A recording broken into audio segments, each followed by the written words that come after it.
Hello, friends. It's good to be with you as always. I hope this finds you well. Thank you for joining me.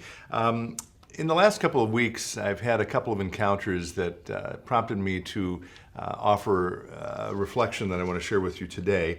One of them had to do with a hymn we sang last Sunday during worship at St. Philip the Deacon. In our cranberry hymnal here, this red-colored hymnal, it shows up, the tune actually shows up a couple of times. The particular hymn we sung on Sunday is called "O God Beyond All Praising." The tune comes from Gustav Holst. The title of the tune, if this kind of thing interests you, is actually Thaxted. He called it that based on the small town in England where he spent most of his life. The tune comes from his composition, The Planets, from the movement called Jupiter. And a gentleman from St. Philip the Deacon, on hearing it, wrote an email to me saying how much he loves the tune, and he mentioned one of the other expressions of that hymn tune, which is more common in England, called "I Vow to Thee, My Country." That hymn was sung, I believe, at Margaret Thatcher's funeral as well as Lady Di's funeral. Here at St. Philip the Deacon, in addition to "O God Beyond All Praising" in this hymnal, we also have another hymn called "Let Streams of Living Justice," which we've actually sung in the last few months. Anyway, it's a beautiful hymn tune. And the fact that this gentleman wrote me got me thinking about things related to England, which is not difficult to do. I'm a big fan of English things. And that reminded me of another conversation I'd had in the last couple of weeks with a different gentleman who mentioned that he had traveled to England, to London, not recently, this would have been a few years ago. But when he was there, one of the things he loved more than anything was the Churchill War Rooms.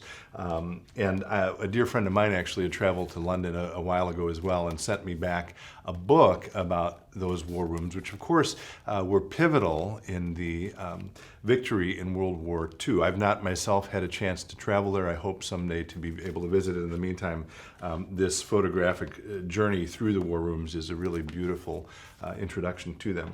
Anyway, that got me thinking about another book I have in my collection by Churchill, which is called Churchill, The Power of Words, which is basically a collection of speeches that he gave. It will not surprise you that in my profession, I'm interested in the way words work. I take them very seriously.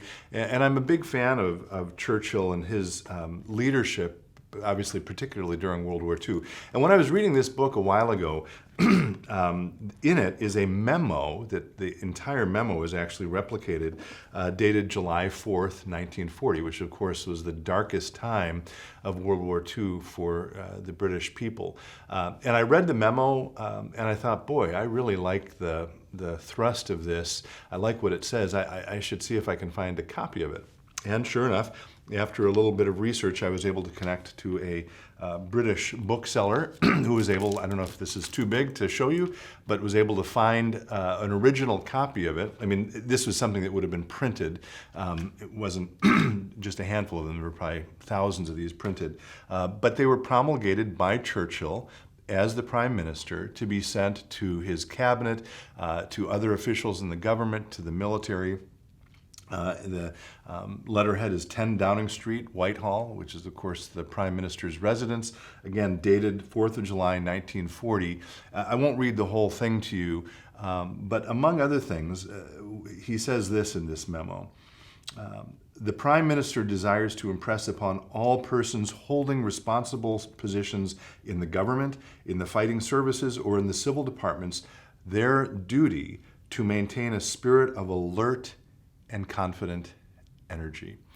And then he goes on a little later, and it's not a long memo, to basically say, since you're in a position of leadership, don't say things that are going to demoralize other people.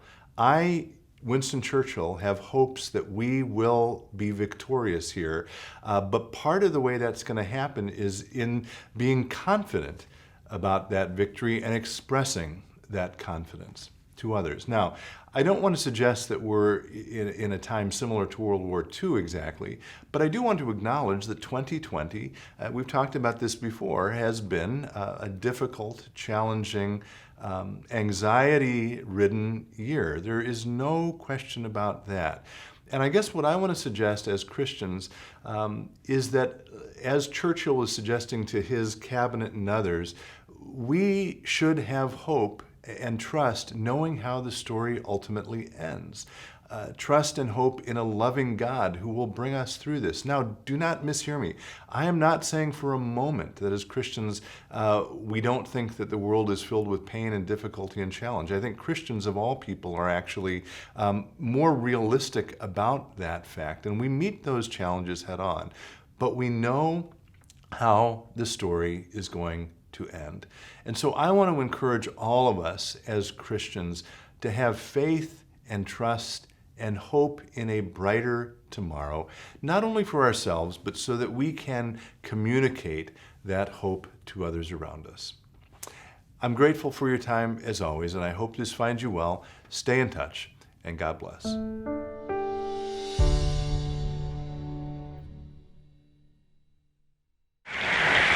Sure I am that this day,